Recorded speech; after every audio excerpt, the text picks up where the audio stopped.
Bismillahirrahmanirrahim. Alhamdulillah kita bertemu lagi dan kita akan bahas tentang perhatian kita yang tertuju pada setiap tahunnya terjadi peningkatan angka perceraian di Indonesia. Sekitar 420.000 kasus lebih. Kalau dibagi dalam satu tahun maka dapatkan angka kita 1170 kasus per hari atau 49 hingga 50 kasus per jam. Suatu bencana sosial. Maka hal yang paling mengerikan adalah tatkala kita tertuju pada suatu fragmen di mana muncul keraguan-raguan kita terhadap konsep pernikahan itu adalah ibadah katanya dalam agama. Bahkan Allah katakan a'udzubillahi minasyaitonirrajim litaskunu ilaiha wa ja'ala bainakum mawaddah warahmah. Dengan pernikahan itu supaya kamu cenderung, supaya kita ada love, ada cinta yang terpelihara, dan litaskunu ilaiha, ada perasaan tenteram kepadanya. Dan itu adalah formula dari Allah tentang apa itu konsep rasa kasih dan sayang yang dibalut dalam firman-Nya. Surat Ar-Rum ayat 21. Maka lakukanlah usaha untuk mempersulit perceraian, karena perceraian itu menghancurkan kehidupan kemanusiaan. Yaitu tentang tujuan diciptakannya manusia, tujuan diciptakannya kita adalah untuk melalui ibadah, dan perkawinan itu adalah bagian, the part of ibadah. Bagaimana mungkin hal ini bisa terjadi setiap jamnya 49 hingga 50 kasus, dan dari tiap tahunnya itu meningkat, insya Allah. Betapa ketagihannya kita, betapa kecanduannya kita dengan amalan yang disukai oleh iblis la'natullah. Sebagaimana Rasulullah katakan, inna iblis yadha'u arsyahu ala al-ma'i. Sesungguhnya iblis meletakkan singgasananya di atas air. Tsumma yab'athu sarayahu. Lalu ia mengutus pasukan-pasukannya para iblis itu. Topnya iblis itu adalah yang paling besar tingkat merusaknya. Yaitu yang dikatakan di sini fa'adnahum minhu manzilatan a'dhahum fitnatan wa yaji'u ahaduhum. Kemudian salah satu dari pasukannya datang, fayaqulu, kemudian dia berkata, fa'altu kadza wa kadza. Jadi kepada bos iblis ini, fa'altu kadza wa kadza, aku telah melakukan demikian dan demikian. Maka raja iblisnya berkata, qala ma sana'ta syai'an, kamu belum melakukan apa-apa. Jadi rupanya pada kalangan mereka terjadi kontestasi, ya, seperti festival yang dipertandingkan sesama iblis. Mereka berlomba untuk beramal sebaik-baiknya dengan melakukan perkara yang fitnahnya besar. Lalu iblis mengatakan, qala ma sana'ta syai'an. Iblis menjawab, wah, kalau kamu melakukan itu belum apa-apa. Tsumma yaji'u ahaduhum fayaqulu. Kemudian salah satu dari pasukannya berkata, ma taraktuhu hatta faraqtu bainahu wa bainam ra'atihi. Tidaklah aku meninggalkan seorang suami sampai aku berhasil menceraikan antara dia dengan istrinya. Qala wa yudnihi minhu wa yaqulu. Iblis pun mendekat sambil berkata, ni'ma anta, sebaik-baik pasukan iblis adalah kamu. Nah, dari hadis ini kita dapat suatu potret di mana kejahatan yang terhebat, fitnah yang terbesar yang dilakukan secara prestisius adalah iblis adalah apabila menceraikan manusia.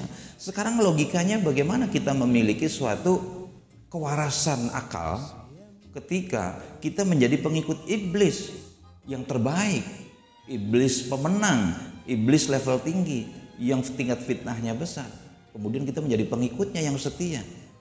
Nah, ikhwati iman yang berbahagia, ketahuilah perceraian itu menyebabkan lahirnya bermacam-macam kebencian, permusuhan dan kezaliman antara keduanya, sehingga saling berusaha menyebarkan kekurangannya masing-masing, saling membanting, saling menjatuhkan. Padahal itu adalah perkara yang diharamkan di antara sesama muslim untuk melakukan yang seperti itu. Bagaimana Rasulullah bersabda, ya ma'syara man amana bil lisanihi wa yudkhulul imanahu qalbah.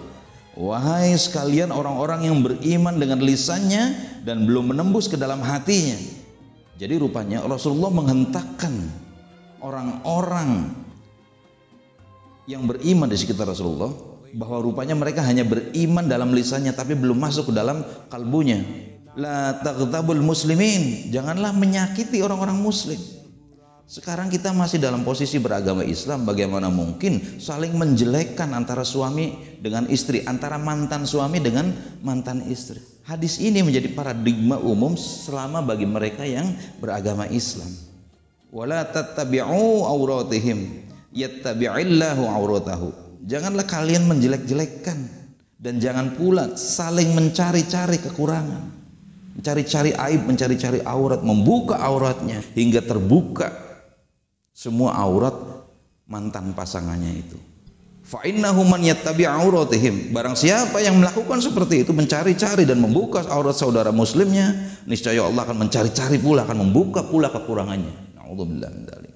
Ini maksudnya adalah sebuah umpan pemasok kesadaran kita supaya kita tetap berada dalam koridor kesadaran. Janganlah mengikuti jalan-jalan setan berupa mencari-cari kekurangan, membuka aib saudara kita. Nah, setelah perceraian, apa yang menjadi korban berikutnya selain diri kita sendiri? Adalah anak. Perceraian itu sering menyebabkan terlantarnya anak-anak yang terlahir akibat perkawinan itu.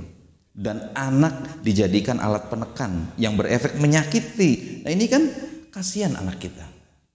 Selain kita sendiri masuk dalam suatu kubangan ketegangan yang sangat menggalaukan kehidupan kita. Ini otomatis ibadah-ibadah pokok juga menjadi terganggu. Atau bahkan ayah ibunya tidak lagi memiliki kepedulian terhadap anak-anaknya, baik dalam hal makan, minum maupun pakaiannya. Bagaimana mungkin akan memperhatikan secara sempurna sebagaimana biasa, paripurna, tatkala dirinya sedang diombang-ambingkan oleh suasana yang sangat menekan hati, bahkan frustasi, atau bahkan lagi depresi. Padahal semua tentang hal itu tadi, kewajiban terhadap anak-anak, hal pendidikannya, masalah sholatnya terutama, dan nilai-nilai kebaikan, itu adalah tetap menjadi kewajiban orang tua. Tidak ada mantan orang tua. Makanya inilah terjadinya suatu dispute, rantai pengawasan terhadap anak. Sebagaimana yang Allah katakan, tidak akan pernah terputus hubungan antara anak dengan orang tuanya. Ya ayyuhalladzina amanu qu anfusakum wa ahlikum nar. Wahai orang-orang yang beriman, peliharalah dirimu dan keluargamu dari api neraka. Belum lagi sudut berikutnya yang disasar dari perceraian ini adalah putusnya silaturahmi antara dua keluarga besar, yaitu keluarga pihak suami dan keluarga pihak istri. Semestinya ikatan ini kan tidak boleh putus, walaupun telah terjadi perpisahan atau perceraian, karena tetap ada ikatan sebagai saudara seiman, saudara seagama. Innamal mu'minuna ikhwatu, sesungguhnya orang-orang mukmin itu bersaudara. Fa aslihu baina akhwaikum, damaikanlah hubungan antara kedua saudaramu itu. Jadi ikhwat iman, banyak sekali ekses-ekses yang akan muncul akibat ini. Makanya berpikirlah untuk mengajukan perceraian. Dan mayoritas perceraian itu adalah di sini gugat cerai, di mana istri yang menjadi pihak penggugat. Oleh karenanya tidak ada cara lain yang paling pas untuk menyikapi situasi ini adalah selain dengan ketakwaan, meningkatkan kesabaran, dan menginginkan, memimpikan hanya kebahagiaan surgalah di sisi Allah yang sesungguhnya. Barakallahu li wa lakum. Assalamualaikum